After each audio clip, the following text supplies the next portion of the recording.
Welcome to the Author to Authority podcast.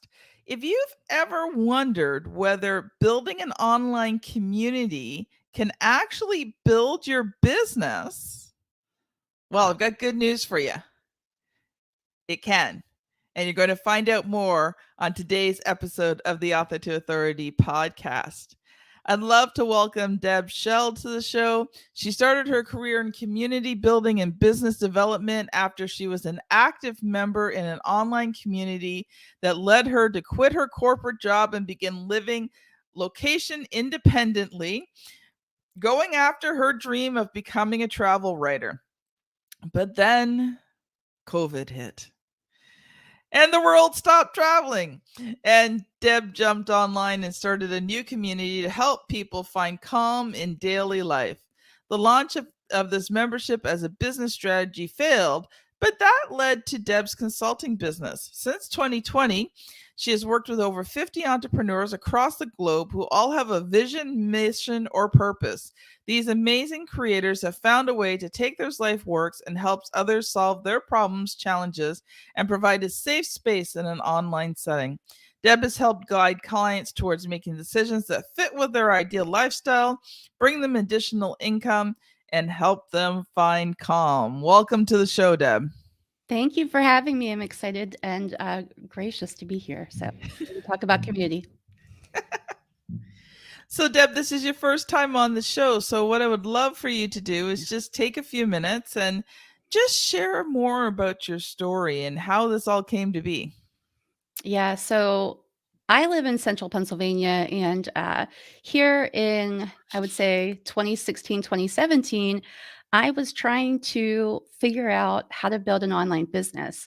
And there wasn't a lot of resources, and a lot of people in my local community here were like, "What are you talking about?" Like, it was really confusing to them that I wanted to like work off of my laptop and travel, which is now pretty common when we're talking about post-pandemic. But pre-pandemic, in the area where I lived, it was not common. And so there wasn't anybody I could really tap into for resources. So I Mhm. went online and I found this community, and that's what they were talking about. So I joined the community. I ended up meeting them in person, flew to Denver, bunked with a bunch of amazing creators in a hostel. There's a whole nother story there, but um, learned so much and ended up flying again to Mexico in 2019 to meet them to get really detailed in how I was going to build an online business and really focusing on my niche of just discovering a niche for travel writing, which was destinations of calm. And, you know, I was working on portfolio and I was at a corporate sales job that I wasn't happy with. And then all of a sudden I was like, I'm done with this. I am going to make this job, I'm going to make this travel writing business happen. So quit my corporate job, walked out, said, bye, boss, see you later, and promptly started to pitch publications January, February until March when the world stopped. That's kind of where Yeah. I started with community. And I was, at the same time, I was hosting these little workshops at my house with just friends and family to help them learn how to find calm, implementing different things like essential oils or meditation or self massage, things that could help them just in the moment um, when you're in stress. And I learned how to pivot that from in person to virtual during the pandemic with the help of a couple colleagues. And that is how I launched and did over 30 virtual workshops in 2020. My plan was to launch a paid community because I had been learning all about these memberships and how you build sales funnels and, launching a virtual summit. So I hosted a 4-hour virtual summit with 15 speakers and 0 paid members at the end of that launch. Mm. It was not what I was expecting. I had followed all the rules, I had done all the things, but what I realized my problem was is that I didn't have an audience. I hadn't Ah, established an audience, so nobody knew me, nobody understood what I was doing, understood what problems I was solving for them because yes. I was just bringing people together, which is great, but I didn't have a focus. And no history with them. Right. Yeah, no connection, no history. They didn't know, like, trust you. Right. So basically, you did this whole presentation, and it's like people are like, well, I don't really know this person. Like, Well, the plan was I was leveraging other people's audiences, and I was bringing in these experts to host these, to Mm. co-host these events with me. And the plan was for them to bring in people, but that never really happened. And they were already trying to struggle with building or doing something with their business. So it was more of the sense of I realized I needed to focus on what I can offer. And at the same time, I was um, taking a course on community building in May of 2020. Mm. And it was a 5-week course, and a couple community builders after the course said, "Hey, I'd like to keep meeting and just like let's talk about our communities and how we're helping them and building them and growing them." And I was like, "Well, sure, I can host something in my space. I'm happy to do that." So I invited them into my community, and we ended up meeting for 6 months every week. And so the people that ended up showing up in my community the most were fellow community builders. Mhm. Eventually, they said, "Deb, they're asking me questions or leaning in when I'm like doing these workshops, and they're like, you should really do this and get paid to do this." And that's when I became a consultant. And they started to say, "You've helped me in 20 minutes with something I've been stuck on for 6 months." Yeah. And It's the that's same when way I as a started. publisher. It's the same way as a publisher. They'll ask me a question and I'll answer it in like less than 5 minutes and they're like, "I can't believe you just solved that problem." Like this was their biggest hugest thing that was keeping them from publishing a book. And you know, now don't get me wrong, to them it was big and huge, but when you've published over 200 books, it most things are not big and huge, right? Yeah. So it was like, okay, do this, send me a few things over, I'll check it out. And they're like, really? Yeah, come on, let's get this done. Yeah. Time to publish your book. Because you spent more time in that Yeah. specific topic, just as I spent time in the topic. And so just became really familiar with something. And I think most of it, consulting is just, knowing what you know, and then people that want to know what you know, but they don't want to take all the time and effort to learn it all. They want to know it in 5 minutes instead of 5 months. Yeah. Exactly. Exactly.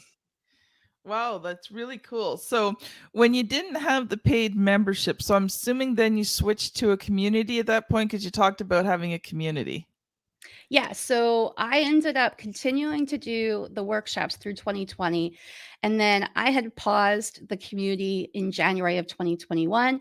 I worked with some community builders. We did a what's called the Mighty Mastermind, which was a 90-day mastermind to launch or relaunch an online community. And then we got strategy and feedback from all the other members. And so I did that as well. And basically, I decided to relaunch this community, but I relaunched it with the focus of it's for community builders to help them find calm, because there's so many things out on social media and in marketing that are telling us, just like I thought, here are the steps, and if you follow these steps, and this will be the outcome.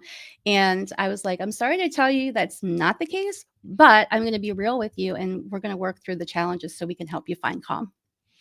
Well, it is the case if everybody does what they're supposed to do, but we know that people generally don't do what they're supposed to do. True. True. And we want the outcomes a lot faster than what it really Yeah. takes. Yeah, and what you said there is just I think, audience just t- sit with that one for a while. Yeah. When you're an entrepreneur, things never happen as fast as you think they're going to. Mm-mm. You might as well get used to it. I know. I know. I mean, I have people all the time saying, "Okay, I just want to launch a membership next week, and um I want to average by 6 months to have 10,000 a month in revenue." Yep, not happening. Good luck. Not if If you don't have any audience to begin with. Like, Well, or if you only spend a week on your launch strategy and planning and building your community. Like throwing everything together. I had somebody say, "Oh yeah, we're going to launch it next week, but we haven't even started it yet, and we'll just throw some stuff in there and then invite all of our email subscribers." Even if you do have an email list, which is helpful, or some kind of an audience, it still takes more effort to get them to come with you. yeah. Yeah. Yeah, and like community is something that I've been thinking about a lot. And one of the things I thought about was, how am I going to get people into the community? And for me, because I have relationships with people, I'm actually going to just do Zoom calls with people, say, all my network, my friends, my clients, hey, I've got something new going on. Can we hop on for 15 minutes? Just want to share with you. And of course, if they know, like, and trust you, they'll hop on a 15-minute call. Let's catch up. I've got some good news for you, right? And they'll do that. And I think, I don't know about you, but I think sometimes people think that community building is like Field of Dreams. They'll build it and everyone just comes, but it's not. It's actually a product, and you have to sell or market that product. And nurture the people within the community. Mm, The difference between like an audience and a community is audience is one directional and communities are bi-directional. You're asking people to yes. connect with not just you as the host, but each other so that they can use and benefit from shared wisdom with all of the Mm, members and what they yeah. bring to the table. Because each one of us individually has unique aspects that we bring into a space, whether it's a physical one or a virtual one. Yeah. So true. So true. So, Deb, I know you've come prepared to share about building an online community. So I'm going to let you loose for a little bit, and then we'll have some discussion back and forth on it. Sure. You had mentioned about thinking about building an online community. Have you had any more thought besides just, I think I want to build an online community? Well, I know I'm going to build an online community. It's the when, and right now I don't want to give too much away because the audience will be listening. But working out something for the fall that's going to probably, maybe not the fall, but definitely early 2024, involve community. We'll see how it goes. I'm in the planning stages right now, so still things I don't know yet, but I am encouraged. I know I want to do research because I really want to make my community a valuable place for the people in it. So I don't run a rush to create a community just for the sake of creating a community. I really want to create a place where the people who join are going to get so much value and feel like they're part of the community and feel like they're gaining more than they're giving. So I know that takes time. It's Mm. going to take research. I need to connect with a whole bunch of people and find out what it is they want, and then find the way to give it to them within the community. Congratulations on clarifying a little bit of your community, what we call the community concept, and talking about discovery and thinking about it in phases, which is what you kind of just described. So, the basics, when I say community building basics, I think about we have an idea for an online community. That's your community concept. I think I want to launch a community about this thing, and this is how I can help people within this space. But then you have to get more clear around okay, how does that community concept relate to the problems that they have and how are we going to solve that together, and that requires speaking to them. And I think that's where a lot of my clients and people that I've talked to in the past struggle because they don't know who their ideal members are. And Yeah. so that's part of the process of doing ideal member interviews or discovery interviews and talking with people, aligning your message and what you're hoping to Mm. accomplish in this space with their help and including them and saying, I'd love to hear what suggestions you have for this, because then you can go back and create that experience Mhm. for them, whether it's co collaboration. The other issue I see a lot of people doing with community is thinking about content specific communities. So, Mm. course building, or having some kind of programs that have a lot of content within them. And while that is helpful and great if you want to build a course, it's not a community. And what I really have learned is it's not providing value. It doesn't have to be, I give you all this content. And that's what a lot of people in the past have said, like, oh, I'm going to give you all this and this and this and this. You have access to all of these things, and that's your value. And what's really, truly valuable is that shared wisdom component, which Yes. doesn't include any content, really. It's just talking about we have to have the right people in the room for the discussion that we want to have. And create a community culture that is based on what you're solving in that community so that you can create psychological safety for Mhm. them. And that doesn't happen overnight. So I'm glad that you are thinking about this long term. And what I typically think about when people are going from that community Mhm. concept to the discovery phase, and then doing some kind of like a beta small cohort or Mhm. something small where they have just 5, 10, 15, maybe 20 people, and they test it out. And you say, here's what we're going to do together for this a 90-day program or a month, 30 days, whatever it is. And that gives them a clear expectations. The clearer you are, Mhm. the more easily it's going to be for you to convert people into something like that, because they understand when it starts, when it ends, and what the expectations or what's involved in it. Mhm. So those are a couple of tips. I don't know if that was helpful.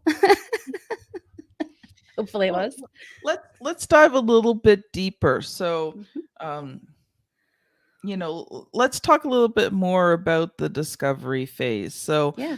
you're sitting there, you're thinking about this. What would you say would be the first step somebody needs to take in terms of this phase of building a community?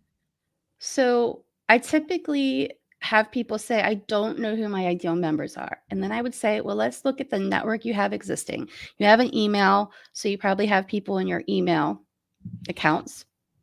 You probably have some kind of social media, whether it's LinkedIn, Facebook, Instagram, Twitter, or somewhere.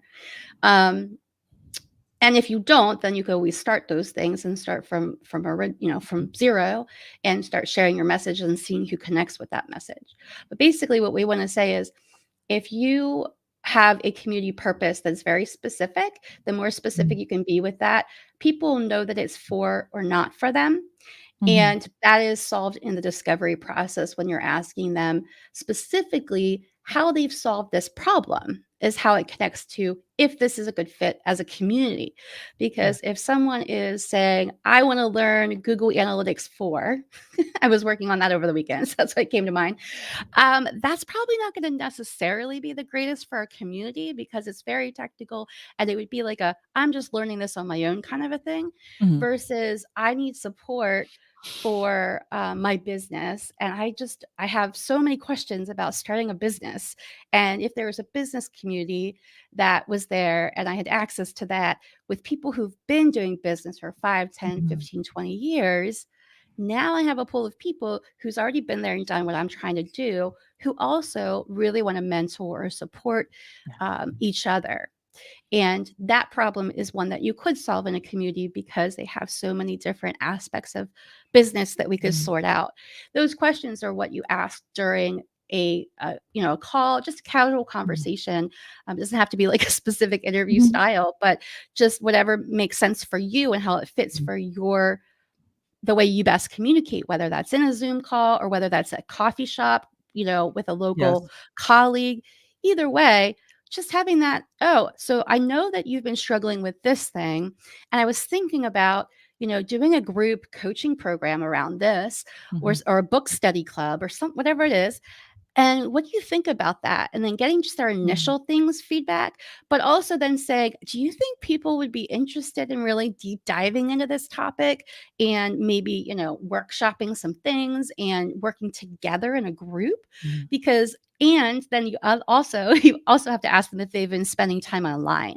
Because if Yes. they're a person who never goes online, that they just are like, I'm old school, I don't want to do that internet stuff like Facebook. If they're resistant to that already, whether or not they are just they'd rather be in nature all day, then that's probably a better fit for like an in-person yoga community or nature walking group, like on Meetup, than it is for an online community. Um, just the same as a host, if you are not interested in spending time online, an online community is probably not a good idea to host, because even if you Yes. think you're going to pay someone, they still have to like get the strategy and the structure from you, and you have to teach them what you want to happen in there. So those are like some distinctions around, let's clarify like what this is and then Mhm. how we're solving the problem, but also let's get feedback from these people about what they want to do together. Like, if thinking about this, if you're hanging out in a coffee shop together, are these the people that you imagine being at that table?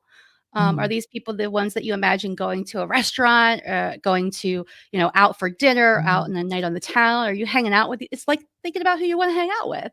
You Yeah. certainly don't want to hang out with people that you don't necessarily like or something, right? So, you don't want to have those kind of people because they wouldn't be the right fit. I love what you said about making sure they actually want to be online, because I could just imagine that doing all of that research only to find out that all the people you were talking to don't like being online. Like that would it would be hilarious, but you'd almost want to cry at the same time. Yeah, and that's happened for clients because depending on what kind of community or the challenge that you're Mhm. trying to help, some things are just done better in person. Yes. And, you could certainly create a meetup group or something where you have a way for people to connect virtually just for the event so that they know what's happening, but then giving them a way to connect in person, which is Mhm. what Meetup's really great for. Wow, we're going to switch gears here because you are soon to be a published author. I am. Yep. I just finished writing a new book. It's called Creator to Community Builder. It's going to be published in September, and we're recording this in August. So it's shortly soon, as soon as I get the manuscript back from my designer. Yep. Actually, audience, this will be coming out. You're listening to this in October, so the book will have been launched. So Yes. we'll give Deb an opportunity to share a little bit more about where they're going to be able to find it. But Deb, this is the question, and I usually have an opportunity to prepare everyone beforehand. So, audience, Deb has not prepared for the question you know that is coming next, because there's a question I ask every single author that comes on the show. So, are you ready, Deb? Yes. Okay. What has been the good, the bad, and ugly of getting this book ready to be published? Oh, we need another hour. You got 8 the minutes. the good is that I have discovered so much more about myself through the Yes. process of like pouring everything in my brain out onto a piece of paper, or in this case, a Google document, and then, having somebody else, a developmental editor, and then a line editor, clarify these things, Mhm. pushing me, what does this mean? Those kinds of questions. Yeah. That's the challenging part. The I don't know that I would say bad part. I did have like some really challenging experiences with collaborators in the beginning where I thought people were going to be more involved, and and everybody's like, "Good job, keep going," and then it was like, "Bye, see you later."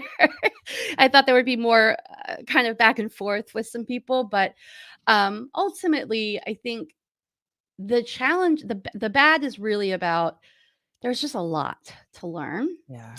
and you need to have a lot of money. Just in the case that, like, as a creator and as somebody who has a background in photography and writing, it costs money to hire creatives, and whether that's a writer or a designer. And so when I learned really the magnitude of those costs, it was a shock. And I was basically like, oh, I need to figure out where this money is coming from, because this wasn't a plan that I had planned over a couple years. I Yeah. basically decided last summer to write a workbook, which turned into a book, which um, then I had to like have people, work through an editing. But I immediately did a crowdfunding campaign to try to raise some money, and I did raise almost $4,000, so that was helpful, and I got some supporters and promotion around the book, but I honestly just wrote the book in about a month and a half to 2 months, Mhm. the entire book, and then went through this editing process, and that was the most frustrating, ugly part, I would say, was the writing process was pretty. Once I, like, forced myself to sit down, there was an instance where I kept doing everything else except write. Like, I cleaned my house, I organized cabinets, I Okay, did, that's like, gotta be really bad if you cleaned your house.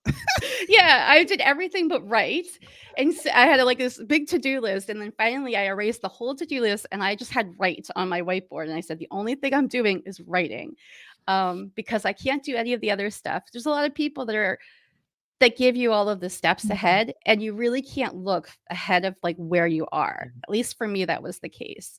So I needed to write a book before I could think about promoting the book. I needed to do other things before I could think about where is it gonna go, like, on Amazon, or how am I gonna Yeah. figure that out. But there's just so many things to figure out and the steps and layers. Luckily, I did have a colleague that has a community for authors, and that person invited me in, and I've been able to collaborate with his community, which was really helpful. And I could learn from other authors and how they've been doing things. So I think that was the best experience I had. I think the whole experience took a way longer than I thought it was going to as well, because I had it in my mind that I could get this done and I can write it in 3 months and it's going to be out there in the world in 3 months. And I just got some rude awakenings of how long people take other people, it's on other people's timelines and schedules.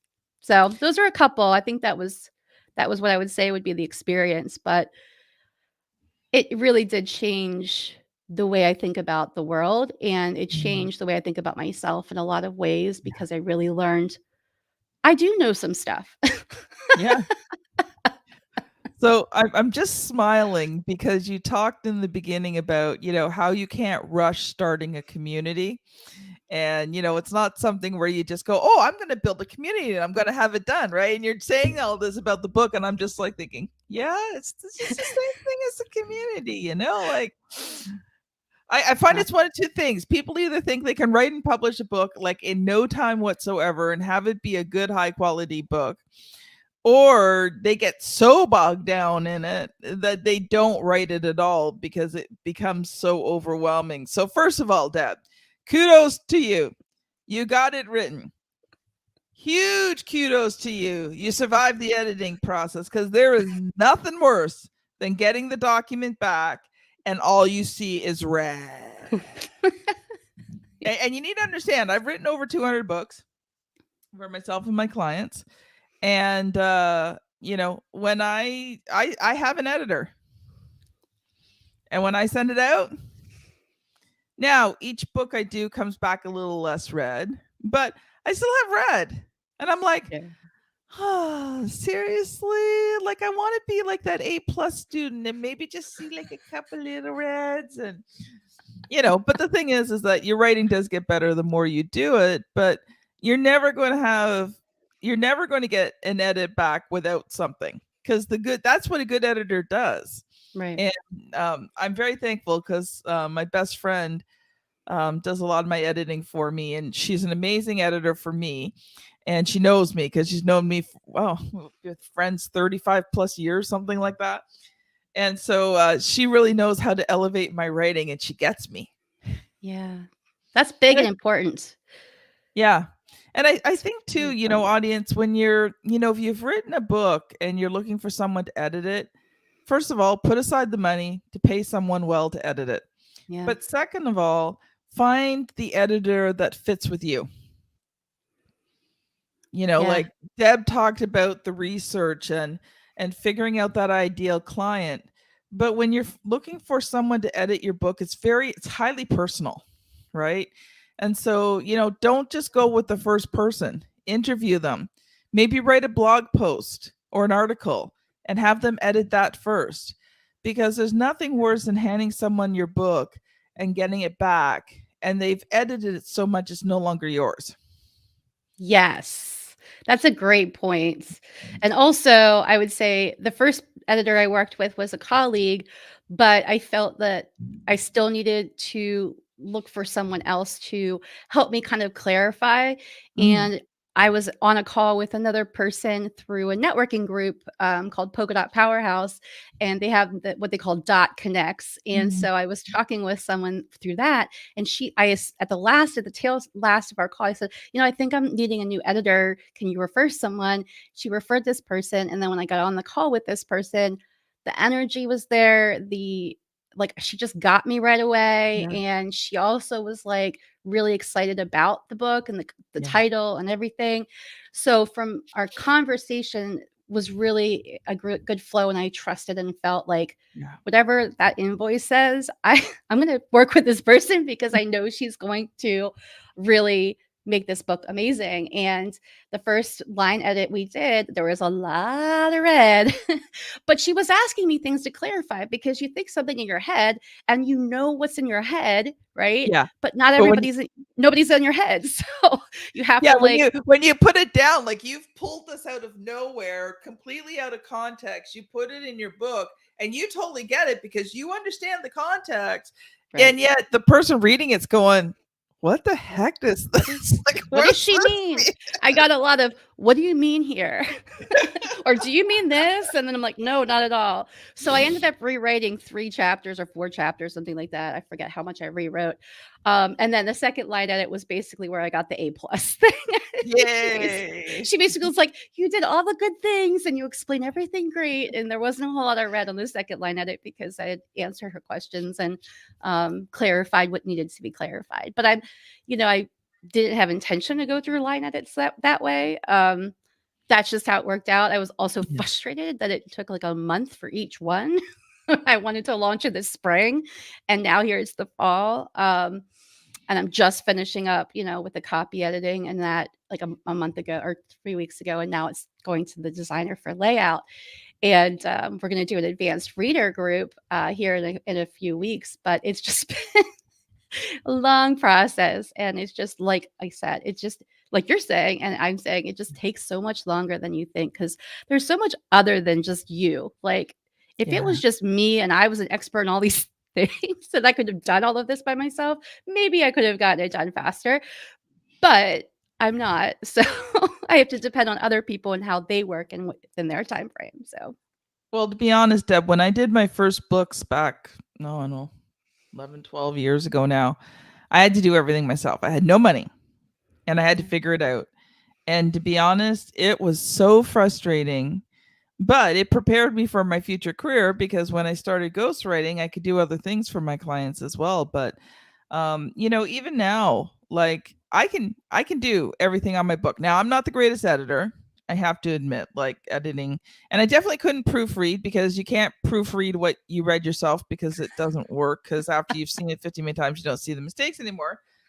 So that's a hint. Don't proofread your own work. Like, obvious. Okay, you do proofread your work, but if you're at the end stage and you're proofreading for typos and all that, you've got to get other people to read it Yeah. because you do not see them anymore. Like you Yeah. just don't. You That's a good become point about writing and how writing is different than editing too. I think we're taught to edit and not to write is what I hear from Mhm. people. One of my coaches would say that. And so we're taught to like edit as we're writing and instead just typing out that's what I had to do is I had to take the spell check off, the Grammarly off. I had to turn everything off and then just type so that those red marks wouldn't be there to bug me. And then I went back and like edited it because Yeah. you have to get the information out of your head onto this paper before you can rework it or edit it. I've done enough books. I usually do both at the same time. But Mhm. I've written enough books. I can do that because I'm good at what I do. But no, in the beginning, just get your thoughts out. It might be a jumbled mess. You can go back and fix it later, right? So Yeah. The yeah. first I got so stuck on that for like the first month. It was just I was just editing my work over and over again. I wasn't getting any farther than like the third chapter because I just kept editing it. Yeah, it's called analysis paralysis. I didn't know there was a term until recently. Yeah. Yeah. Okay, Deb. So we are at out of time and wonderful interview. If people have really enjoyed this, how can they connect with you? So the book will be available on the website creator2 with the number 2 creator2communitybuilder.com. And then if you wanted to go to my website, it's called findcalmhere.com, and that'll have links to the book as well. And the community that I've opened. So I did close my old community back in 2022 to focus on writing the book. And I've just opened up a new community called Community Builders with Purpose. And that's for new community builders who want to get some feedback around their community concept or their community strategy with other community builders. That has been awesome. Thank you so much, Deb. It has been a pleasure interviewing you today. Well, And if thank you for you're having me, on you, Kim. oh, well, thank you. Um, If you are on YouTube, don't forget to check out some of our other community building podcast episodes. We have episode number 372, How to Build, Grow, and Monetize Your Membership Community. If you've enjoyed this one, you will enjoy that one as well. If you're on the podcast, just scan back again, episode 372. Thank you so much, audience, for listening. It's always a pleasure to know that you're there. So if you haven't done so yet, connect with me on LinkedIn. Word Ninja Kim, really easy to find. Send me a DM. I'd love to hear your thoughts on the podcast, what you like about it, what you'd like to see on the podcast. So thank you for listening, and we'll see you on the very next episode. Bye now.